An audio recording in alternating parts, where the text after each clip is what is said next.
Hey, good morning, everybody, and welcome to Invisible Condition. It's not all in your head. And I am your host, Jeff Pearson. We created this show because, well, we created it for you. And we created it for you because we want everyone with an invisible condition to know beyond the shadow of a doubt that you have a voice, you have a community, and that you're not alone. And that was the design behind this whole thing. And we have had such a blast and we have met so many cool people. So I am so excited for today's show. We have Patti Norris today, and it's gonna be an amazing show. But first, I have somebody that I have to say hello to, and that's my mom. And I'm saying hi to my mom. Hi, Mom. How's it going? Good morning. I hope you're watching, because this would be really funny if you weren't. But there's my mom and dad, and my mom has a birthday today. So happy birthday. Happy birthday, Mom. I love you. I'm so excited that today's your birthday and that you get to you're still in, I think she's still in Colorado right now. She lives out of state, but she was here for a couple things, and we got to see her last weekend, and the kids and everybody, we got to hang out with her and go to lunch and stuff, and it was awesome. So Mom and Dad were both here, and we got to hang out and see them. And we don't get to see them as often. They used to live in Colorado. We saw them all the time, but now they're out of state. So it's a little more rare. So it was so fun that they were here. So anyway, thank you for being here, and thank you for coming and coming down to see us in Colorado Springs. And anyway, have a safe trip back home, and miss you already, and I love you, and I'll talk to you again soon. So have an awesome day, Mom. Okay, here we go. We have such a cool show today. Patti Norris. So she describes, I'm going to just kick this right off. She describes a midlife crisis as including multiple years of anxiety, depression, chronic headaches, chronic back pain, fitful sleep, and that every day was a struggle. She says she would wake up wondering how she was going to get through to the end of the day, which is kind of yikes. Through her own experiences, though, and treating hundreds of patients, Patti has realized the profound impact that stress physiology has on all aspects of health, which I totally agree with.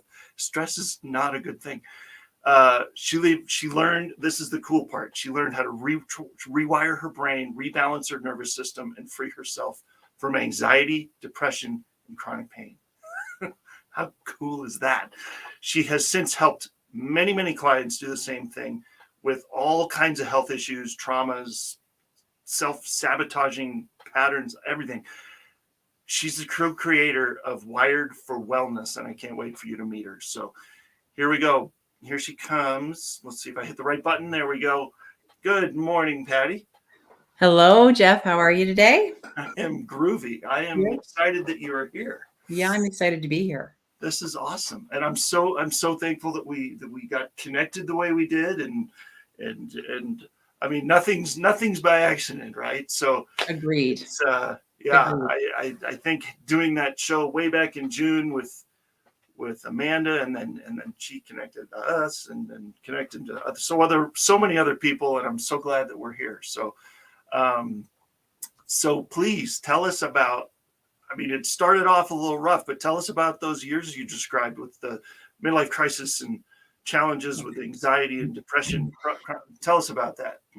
Well, yeah, Jeff, I think my journey kind of started actually in my early 30s. I didn't realize it at the time.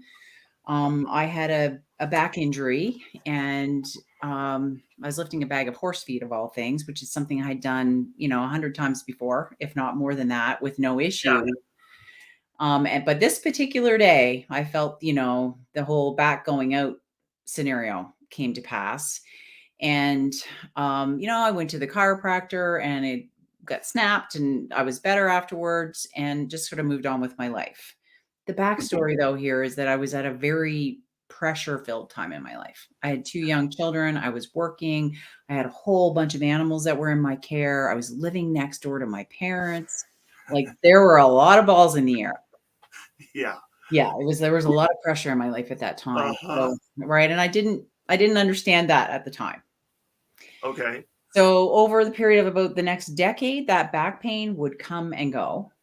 And sometimes it would be something as simple as reaching down to pick up a ball to throw from my dog, and I would have this episode of it once again going out, and I'd be, it just became a pattern. And it was a pattern that became more and more frequent. Right. Yeah. And I think my energy levels were starting to wane, and it was a slow burn over a period of time. But I think I just attributed, oh, I'm aging. This is just what happens. Sure. Right? The story that we tell ourselves. It's something we all say, right? If we can't explain it, it's just age. Yeah. Right. Yeah. Well, I mean, I didn't know any better. So Sure. anyway, in my early 40s, I had a number of things transpire. But when I really the expression I use, hit the wall, my brother was in a car accident, and it was sort of the straw that broke the camel's back, as they say. And I went to bed feeling like I was relatively okay. And then the next morning I woke up and I wasn't. Yeah. Right. Yeah. So I woke up with this profound sense of dread. Ooh. And it kind of just amped up as the week went on. And by the end of the week, I had slipped into this really intensive, heavy, depressive episode, which was unlike anything I had ever experienced before. Right. It was totally new territory for me. Well, and probably totally unlike you in general, right? Like, what? Yeah, no, I mean, I was the glass half full girl all the time. Right. Right. So it was, it felt like a bomb went off.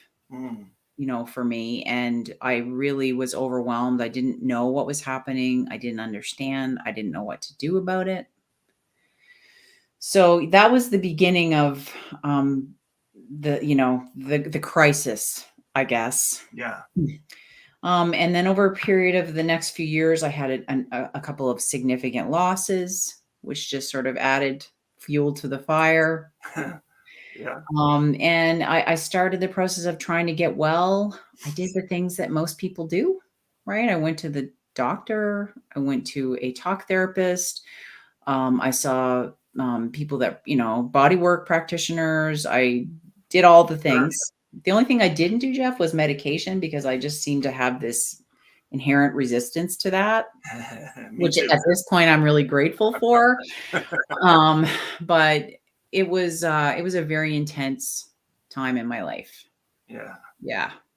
Well, the cool thing that I heard back at the beginning of what you started to talk about was you decided to do something, though. That was like, that was the good part, right? Because anybody can, the difference is doing something, right? I mean, if you're feeling like this and things are going downhill and you're feeling depressed and you're feeling all these weird things you've never felt before, it's one thing to just stew in it.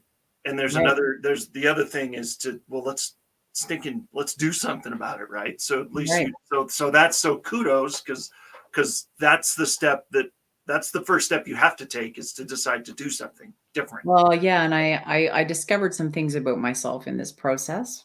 Mhm. As was probably Imagine not a that. big shock, but I'm a bit like a dog with a bone. You know, I really want to be able to take responsibility for my own health, and Mhm. I'm not always inclined to want to give that power away to someone else. And as it turned out, Jeff, the people that I tried to do that with, it didn't work. Well, yeah. Well, I was just So, going to say, I had an experience like that too in 2014 after a couple surgeries I had, and same thing. It was like we tried the medical route.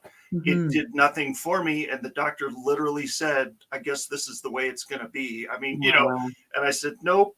And so No, then at that point, it's all on you to right. advocate for Yeah. yourself and go looking for other things that might help.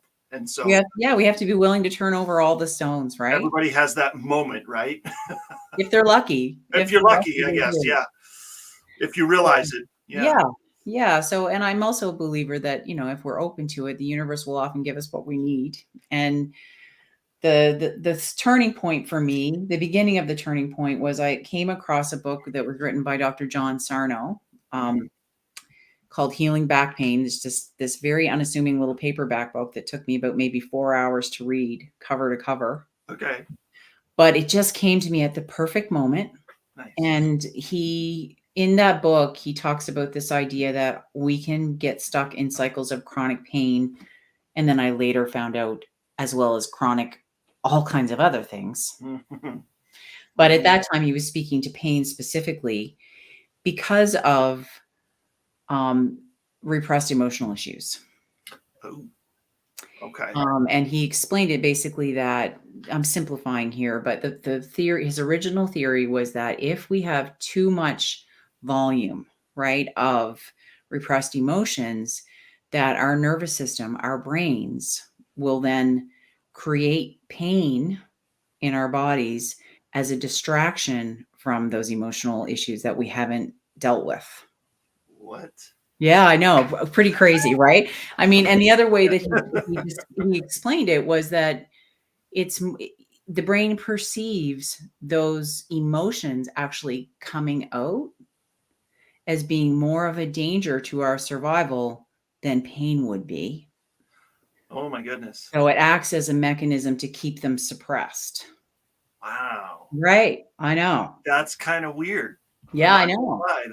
That seems like it'd be the other way around. It would bring those to the surface so you could resolve them, figure them out, and get rid of that. But Well, and I think that's often, when people they get to crisis point, that's what happens, right? Which is what happened for me. sure. But the other interesting thing about his theory was that he laid out a personality profile for the 10 types of people that tend to be prone to these sorts of mind body Mhm. manifestations. Okay. And this was through going through the thousands of files of the people that he had worked with during that first 8 years of his career that Mhm. didn't get meaningful resolution to their symptoms. Wow. And he found these commonalities, people pleasing, perfectionistic, very sensitive, strong social conscious, uh, you know, goodist. That was a term that he coined. What is Yeah, that? I know, goodist. What? So it's I'll essentially write it someone that tries to be good all the time in every way at their own expense. down. Right? Yes. Guilty as charged. Yeah. I know a few people like that. Yeah. Guilty as charged, you say. Okay. So, yeah, I mean, it was honestly, when I was reading that book, it was as if I was seeing myself on every page of the book. Oh. He could have written it about me. So there was so much hope Yeah. in that, though, because all of a sudden I thought, wow, there's I'm not broken, right? That there's something that can be done about this, and I'm going to go about doing it. Yeah. Right. So, Well, it's when you find out that there's actually hope, you know, there's not the light at the end of the tunnel isn't a train, right? right. Yeah. Yeah. It was such a cathartic. I Yeah. read the book on a plane, taking my two boys on a March break trip, and Nice. it was a cathartic thing. I can still remember it so well. So Awesome. that was the beginning, right, of me Wow. understanding a lot of what I was experiencing, the chronic pain, the anxiety, and the depression, because Mm, often they go together, right? It's not at all uncommon to have those 3 things happening at the same time, sure. Well, yeah. right? So Yeah, for that a whole makes bunch of sense. different reasons. And the other thing that's very common about those 3 things, and that acts as a backdrop for the development of them, is a nervous system that's stuck in a chronic stress state. Ooh, the fight or flight, you're saying. Fight, flight, or freeze Or is freeze, right? the third option of the dysregulated nervous system Keep state. forgetting about the freeze one. Yeah. Yeah, well, I mean, freeze actually really equates to a depressive state, Oh, right? When we get okay. very depressed, it's can also be understood as a really strong freeze response. Hmm. The body goes into this mode to conserve energy and forcibly put us into a rest state. Wow. Yeah, which I Okay. think if we can understand it that way, it can also help us to be a little more compassionate with ourselves when we're feeling that way, Yeah, right? Which is really important. for But sure. anyway, once I started to understand this, I realized, wow, Patty, you've probably been in a dysregulated stress state for a good portion of your life. Right. Yeah. Yeah. Yeah. I mean, a lot of us in the Western world are. Yeah. We Yeah. walk It's around. yeah, for Yeah. sure. And it's that go, go, go, type A, have to be productive, have to be producing things and Mm, contributing and right to justify our existence kind of attitude. right. Yes, that we a lot of us have. There's Hmm. nothing gentle about that, Hmm. right? No, And it's not sustainable for most of us indefinitely without some sort of correction happening.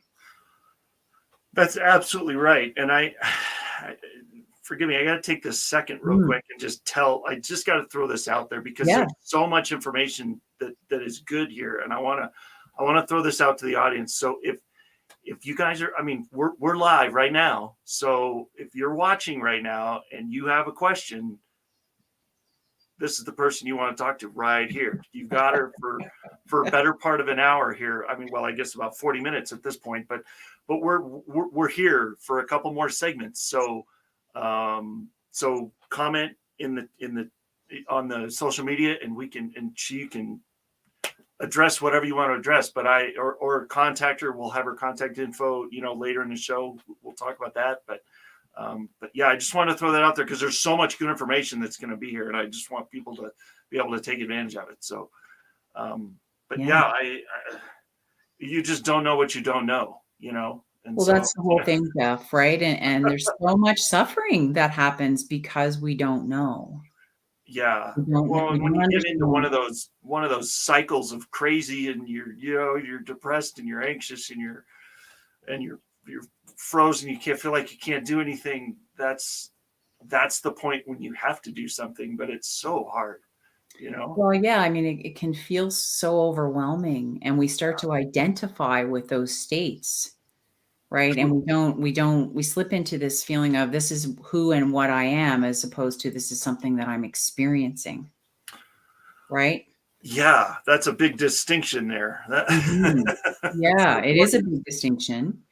And the thing that I love most about this whole brain retraining world, this neural retraining world, one of the things that I love about it, because let's be honest, there's a lot of things I love about it, but Right? one of the things that I really love about it is that there's a very much a mechanical nature to how our brain and our bodies intersect. And when Yes. you learn the mechanics, then you can learn to work with the mechanics, right? And feel empowered to take some control over the experience you're having with your mental and physical health. Nice. And Yeah. I didn't know that, right? I just felt like I was a victim of whatever it was I was experiencing. I didn't know there was any realistic capacity for me to be able to change it. And then I discovered that there was, and it was so. I mean, I love feeling empowered, and I love empowering other people. Oh yeah. Well, you're in the right spot then. Yeah. I'm pretty sure you're in the right I thing. feel You're doing the right thing then. yes. Yeah. Yes. I feel like I'm doing what I was meant to put here. I was meant to do. I'm Feels doing really what I was cool, meant doesn't to do. Yeah, it really does. It really does. it? I love Absolutely. it. You know Yeah, what? This is so cool, and I hate to do this, but we're gonna take a break real quick. I think I feel like this is a good spot to sure. break real quick, and there'll be a couple commercials, and then we'll come back. But man, please, everybody, come back, stay with us. Wired for Wellness is what we're going to be talking about here. This is the organization that we're going to be talking about, and this has so many tools that you're going to want to see and hear about. So stick around. We will be back in just a couple minutes.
Hey, how you doing? My name is Greg Russell. I'm the host of TechnologyTuesday.com. You can find us on the Conscious Business TV network every Tuesday at 2 p.m. Eastern Standard Time for the latest resources to help you make more money in your business. Join us on E360 TV. Come on.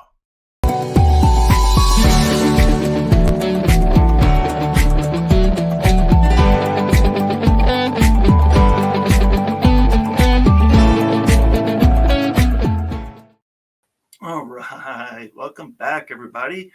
And I had a question that I didn't quite get to at the beginning, at the first segment, because as it happens, we got talking, and that's how it works. So, but you have a background in massage therapy, right? That's I do. Yes, that was my full-time gig until 5 or 6 years ago. nice. Yes. So that had to influence your was what made you curious and start looking elsewhere and start once traditional medicine kind of gave up on you.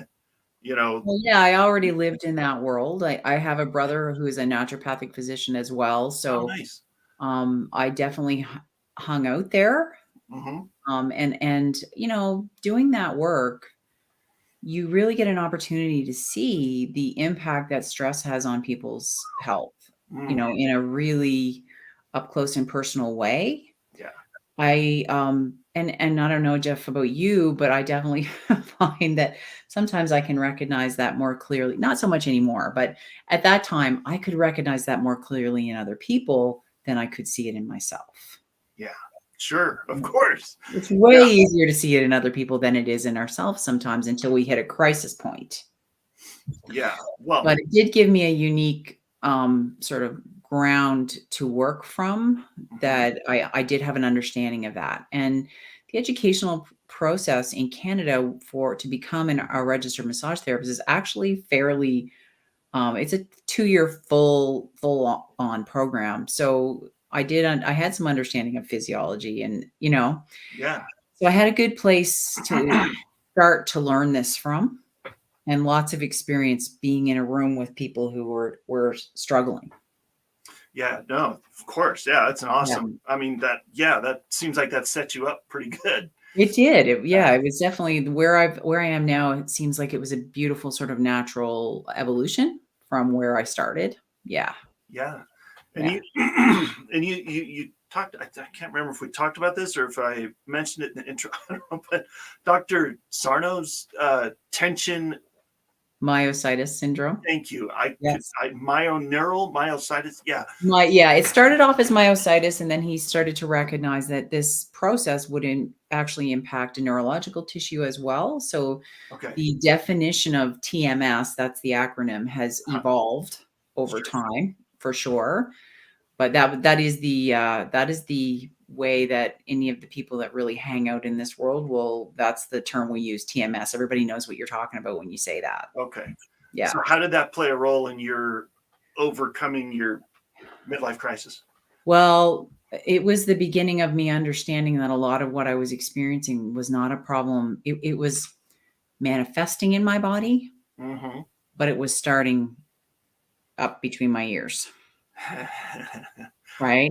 I was feeling it in my back. I was feeling it in my knees. I was having headaches. I was having digestive issues sometimes. I'd have dizziness sometimes. Like I had a list of symptoms as long as my arm, Mm-hmm. and which I'm grateful that I didn't have anyone in a white coat put names and labels to all of those things, because we don't want to identify with this stuff. I mean, so much of the time, it's our body speaking to us. Yeah. Right. And it doesn't always serve us very well to label it all. No, which is why I haven't heard anybody on this show for as long as we've been doing it. I've never heard somebody say, and then I went to MD and then WebMD and then they explained it and now I feel so much better. I've never heard somebody say that before. Right. Good reason for that, eh? Good reason. Yeah, right. You put definitions to everything.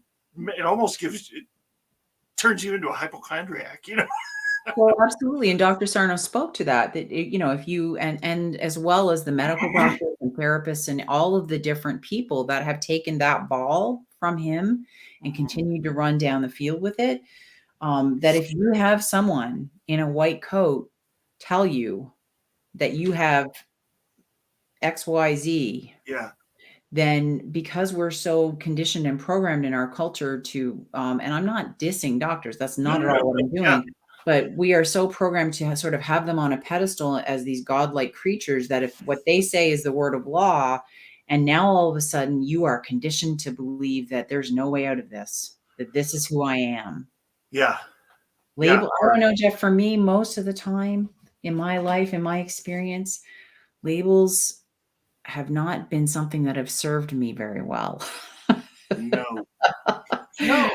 No. They put us in a box, and then we have to use some energy to deconstruct that box if we want to have a hope of moving outside of it. So yep. I'm a big advocate of just sort of noticing what you're experiencing, but not feeling necessarily that you need to put a label on it.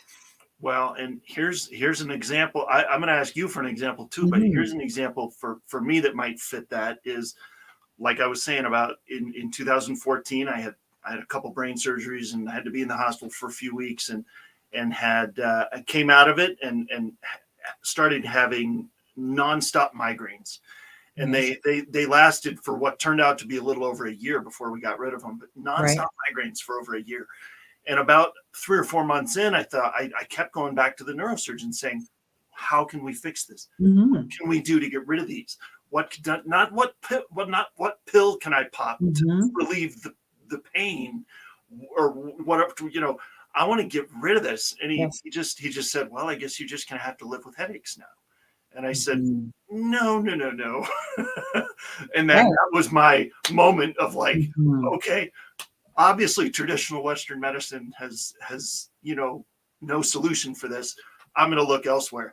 And I'm sitting before you because I went elsewhere and found a couple different therapies that were totally non-medical and no medication. And I'm sitting here migraine free. So, and so same thing, so do you have an example that you could, or maybe you probably have hundreds of examples? Well, from my own experience, I mean, virtually all of the things that I was suffering with, I no longer suffer with. Nice.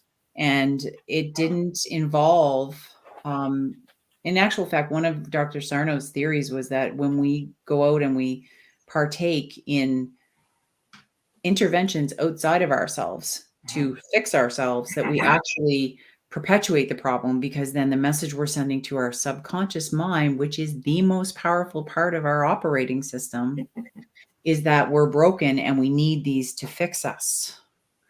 Well, or we're not enough. So we Right. need Well, so many levels of that, right? But nobody, I don't think I've ever heard of anybody that has a Zoloft deficiency in their body. And you know what I'm saying? Or like I do know what you're saying. I absolutely do. Yes, You know, absolutely. That's not the thing, guys. No, You're taking it, no. but that's not really the problem. No, it's you got to get to the root of what's causing the stress response to turn on and stay on, right? Which leads to the because when we're in a chronic stress state, Jeff, we're producing, we tend to be in a thought spiral of negative thoughts. Yes. And what most people don't necessarily understand is that every thought that we think, every thought creates a corresponding biochemical reaction in the body. Oof. That's So kind of scary. it is. I mean, it's an important thing to understand, because if we're not aware, we can't work towards changing it. But therefore, if we're on a loop of negative thoughts, we are continually producing stress chemicals, right? Which Yeah, then, which are very pro-inflammatory, which cause our muscles to become, our soft tissues to become tight, like we're wearing a suit of armor. It drives our blood pressure up. It shuts down our digestion. Like, there's nothing good about being in a chronic ongoing stress response. We were not designed physiologically to stay there. No. So it's so powerful to realize that we have access to an onboard pharmacy, right, 24/7, by where we're choosing to put our focus. I love how you put that. That's good. That's good. 24-hour pharmacy right here. Right? I mean, and it. I'm not suggesting that if we've been practicing, habitually a negative thought cycle, that it's necessarily going to change overnight. But the first step is recognizing that that's what we're doing. And secondly, I understand now the impact that's having on my body. And then I'm going to be motivated to take some action to interrupt that process and steer it in another direction, right? Because the good news here is that while negative thoughts will create stress chemicals, more positive thoughts will actually produce chemicals that make us feel good. Yeah. Yeah. Right. So we have so much power over our experience based on what we're thinking. Yeah. Well, and just to clarify, so there are some conditions. Mm-hmm. Probably the vast majority have a lot to do with your mental state, right? Mm-hmm. There's probably in it's a variable. It's a variable in everything. But there are some, like for instance, just because I'm sitting here, hydrocephalus. Yes. Right. Oh, absolutely. So one of my ventricles when I was born was not draining cerebral spinal fluid. Right. The others were. One of them wasn't. So they put a shunt in to act as that artificial ventricle. So that is a physical mechanical device that is now part of my body, right back here, that is doing a functional act that is doing it because my body couldn't at the time. Yes. And so now I'm dependent on that. So I don't know if, so there's not like, probably not something that I could do if I just think different or do a different thing. No. So okay, now I don't need the shunt anymore. That's not what you're saying. No, not at all. No, I mean, we are physical beings, right? Sure. And there's physical realities that are associated with that experience. I think, the way Dr. Sarno referred to this is rule out sort of rule out the really serious stuff, like rule out the life-threatening stuff. In the case of chronic pain, for instance, right? There's so many studies that have been done that actually now show us very clearly that positive results on an imaging study, an MRI or a CT scan that show herniations in your spine or degenerative discs or whatever, that these studies that have been reproduced over and over and over again now show unequivocally that changes in imaging do not necessarily equate with pain. Okay. Fascinating. Fascinating. Right? Fascinating. So the takeaway from that study, Jeff, if I was to simplify, because this is a study that's been done over and over again, but sure. The simple example would be if you were to take 100 people off the street and give them all functional MRIs of their spine. Yeah. What these studies have pretty much across the board shown is that 50 of those people will show significant, degeneration. What Dr. Sarno referred to as gray hair of the spine. That's how he referred to it. Interesting, right? It'll show degenerative disc disease. It will show herniations. It will show, sometimes it will show some spondylolisthesis, these sort of what we consider to be spinal abnormalities. Yeah. But 50 of the people likely won't show any significant degeneration. But this is where it gets really interesting. Of the 50 people that show significant degeneration, only half of them have any pain.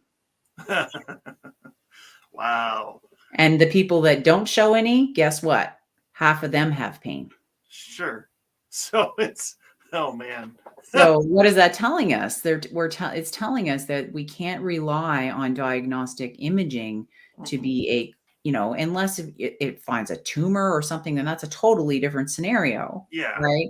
Sure. But in the absence of that, we're getting more and more evidence that there's other factors at play here. Yeah. And it's not always what we've been taught to think that it is. Well, and I didn't want to, I didn't throw that out there to like second guess anything. No. I just wanted to, people with invisible conditions, especially with physical aspects to it like that, Absolutely. sometimes already feel like, yes, oh my gosh, if only something like this would work, and so right. I get it for sure. We obviously want to rule out any obvious organic structural cause for these things. So I wasn't trying to cause anybody pain, but I just wanted to throw that out there to I get it. If there is something physical, that's totally different. This is an aspect of something that could help part of it, part of what you're going through. Absolutely. And I think the thing that I would sort of, just to finish that line of questioning, Jeff, would say is that even if you are dealing with an obvious physical challenge, right, like what you're dealing with, or any other number of physical things that are undeniable, if you can approach your management and healing of that scenario with a well-regulated nervous system, your outcome's going to be a lot better, a lot faster. Nice. I love that. Right. So there's no downside to getting out of a chronic stress state and into a more regulated nervous system state. It only does good things for us. It's true. No matter what the condition is, no matter what you've been living with, no matter, exactly. That's kind of what that's what I wanted to get to, is that right there. Yeah. Because it can benefit everybody. Everyone. Yeah. Right. Because like I said, I was going around feeling like, oh yeah, I've got a lot of balls in the air, but I'm doing a pretty good job keeping them up there. and then I am. And then all of a sudden they all fell down to the ground. Yeah. Right. So we don't, like you said earlier, we don't know what we don't know. Yeah. Well, and the thing is with a lot of this, with a lot of these kind of things, I don't know if when you were going through all this, if you felt like most people that I've talked to on this show, talking to potential guests, talking to just people online, everybody feels like they're the only one that's going through it, right? I'm all alone. I'm invisible. People don't see me and don't realize that I'm going through this. And so that probably contributes to the anxiety, the depression, that's absolutely, on so many levels, right? You feel like you're like being isolated and alone is not a good thing for humans. No. Right? We know this. The research is very clear on that. So there's that aspect to it, but there's also the shame that's associated with it. I mean, when I was at my worst, if you had looked at my life from the outside looking in, you know, I had a comfortable home. I had 2 beautiful children. I had a husband that loved me. I had a supportive family. I had food in my fridge. I had clothes on my back. Like, what did I have to be anxious and depressed about? Exactly. Yeah. Yeah. But yet there I was, right? Really in not a good state at all. So I didn't understand the cumulative impact of the sort of pressure I had been putting on myself to be everything to everyone for decades Yeah. had on my nervous system. And that's really, finally my body was just like, you know, I'll use this expression sometimes. Patti, if you're not smart enough to take a time out and go rest and, you know, put your own needs on the priority list somewhere there, then we're going to handle this for you. Your body will do it for you. Yep. Been there. Yeah. Been there. I've done that. Yeah. It's a thing. It is a thing for sure. Yeah. Yeah. So, yeah. Well, and talking about, I'm sorry. I've been wanting to, I've been trying to figure out where I can use this little clip that I found online. And I think it's part of one of my favorite movies of all time. And it's hilarious because it's Steve Carell, but I have to just play this real quick because it's literally 5 seconds. Yeah. But it's so fitting to what we're talking about. Here, let me see. Am I invisible? Right?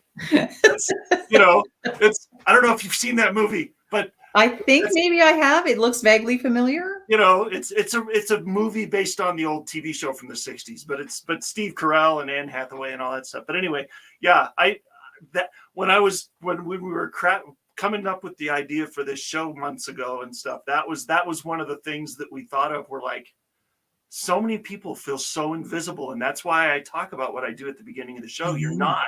You have a voice in a community, and you're not alone. You know, but that's how it feels sometimes. You're standing right in the sidewalk, and some dude runs you over with a cart. Right.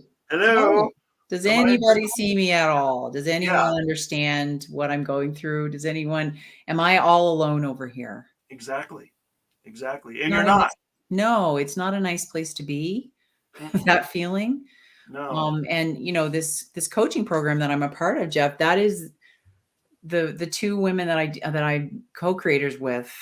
All of us were there, right? We were all there, and we took the long route, right? Because we didn't have any one place that we could go that had everything we needed to get ourselves well. So, you know, we took the long road, but what we tried to do with this program is provide a space where, because it's not a one size fits all thing, right? Healing your nervous system is not a one size fits all approach. No. Everyone's different. So we wanted to try and include all the different things that we found were so impactful in helping us to sort of accelerate our recovery and you know, creating the best version of our lives now, and put it in one place and do it in a way that we're supporting one another. Yeah. Right. Where there's some community there, where everybody feels seen and heard and understood, because we need that. Yeah. Right? We all need that. That can be healing in itself, you know. Indeed. Knowing that you're part of a community and that people are relating to you and listening to what you're saying. You're not alone. You know, yeah. Well, or even more basic than that. Well, that's pretty basic. But even before that, I mean, people are just listen to them. Get your attention is one of the most valuable things you can give. You know, and so you know, just what do all of us need? Right. I mean, so many of us as adults carry these wounds from our childhood for whatever reason that we weren't seen or we weren't heard. And from that, we learned that we're on some level not as valuable as we would like to think that we are. And we carry those wounds forward. So, you know, you can be a 60-year-old man or a 50-year-old woman, and something happens and you get triggered emotionally and you come right back to being 5 again. Yep. Yep. So that's one of the things that the work that I do really helps to heal those wounds so that you're no longer triggered and activated in the same way in your adult life. Yeah. Because that is so, doing that work has such a profoundly healing effect on your nervous system. Yes, for Yeah. sure. If you're not walking around like a bomb waiting to go off all the time, life gets a lot more peaceful. No kidding. Right. Yeah. Peaceful is better. Yeah. So can you just, I want to mention this because I don't think we've talked about this part, but there is something that you guys cover is neuro-linguistic programming. Yeah, that's one aspect of it. Yeah, Yes. and emotional freedom techniques and Yes. and that kind of stuff. Like how does that work? Well, so the modalities that we use within that program and that I use with my one-on-one clients, Jeff, are all designed to help reprogram the subconscious mind. Okay. So to literally, because how it works is we have experiences and the childhood experiences are particularly impactful, right? Yeah. Because up until the age of 7, 8, we don't have a filter to discern what is true and what is not true. We don't have the ability to think critically, right? So all of the things that we experience sort of pour in and we store all the data around those experiences, right? What we saw and what we heard and what we felt. Okay. And those, and unfortunately, I guess from a survival perspective, it's not unfortunate because really what a vast majority of our brain is prioritizing is survival above everything else. Right.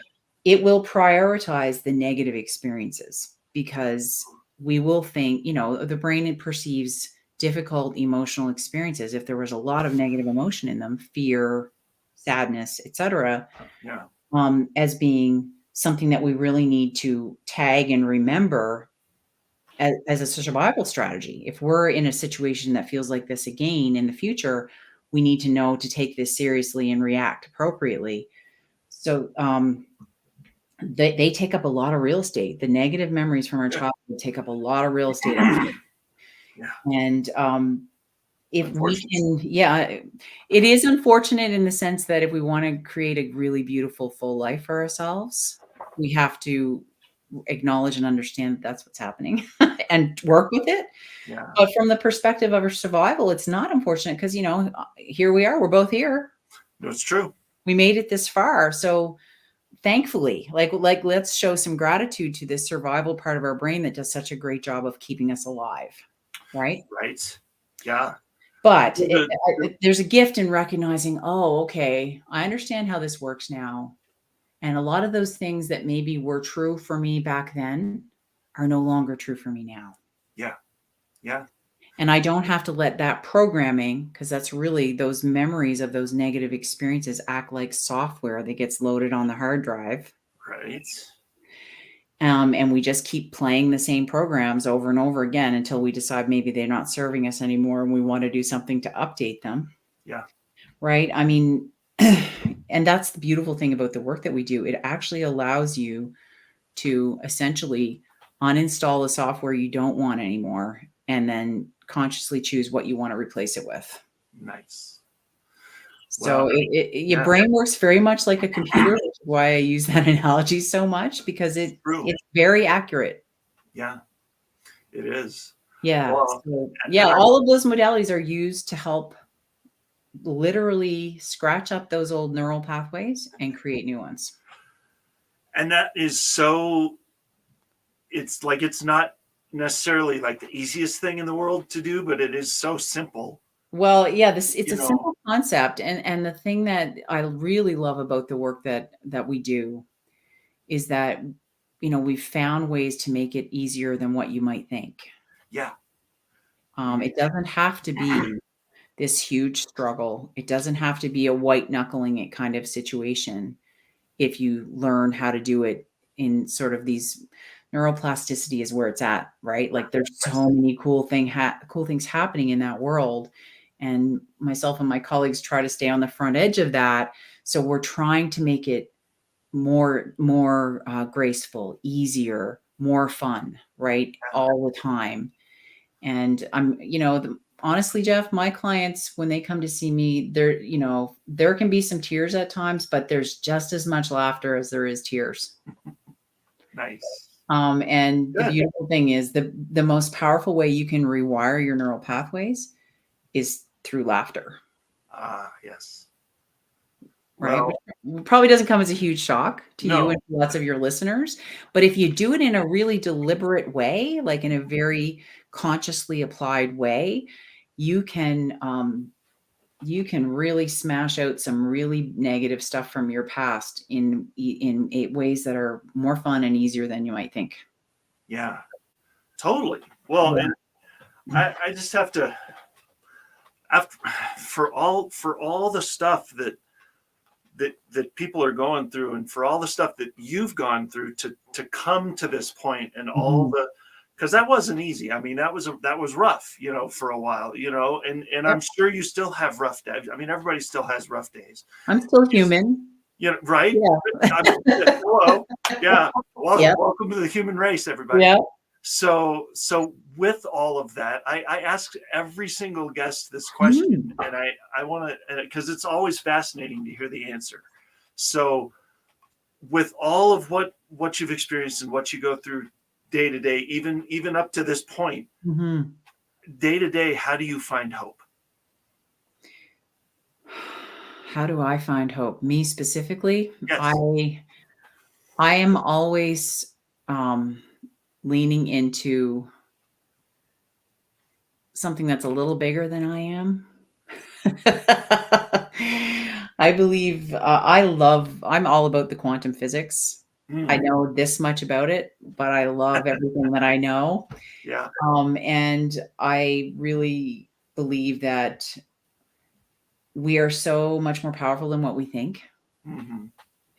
And if we can learn to take some control over what's happening between our ears and refocus on things that, rather than sort of beating the drum of everything that's wrong and continues to be wrong, and how are we going to fix all of that?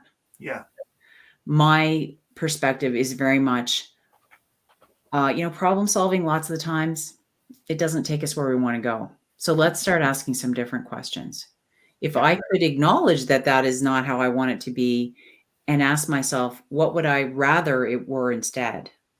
Like if I were going to create the best case scenario version of this from my life from this moment forward, what would I need to focus on? Where would I need to put my energy and my attention? And what would the action steps be that would move me in that direction? And it turns out it's actually possible to extricate yourself from your stories and the beating of the drum, right? Of everything that's not the way you want it to be, and refocus on creating what you do want instead. Nice. So in the middle of everything that's happened in the last few years, because I definitely have had my challenges in midst this pandemic, as we all have our own flavor of challenges. I continually bring myself back to that. Okay, there's all these things that I can't control, but there's all these things that I can. Yep. And I'm going to continually pull my focus back onto what I do have some influence over. Nice. Right? Yeah.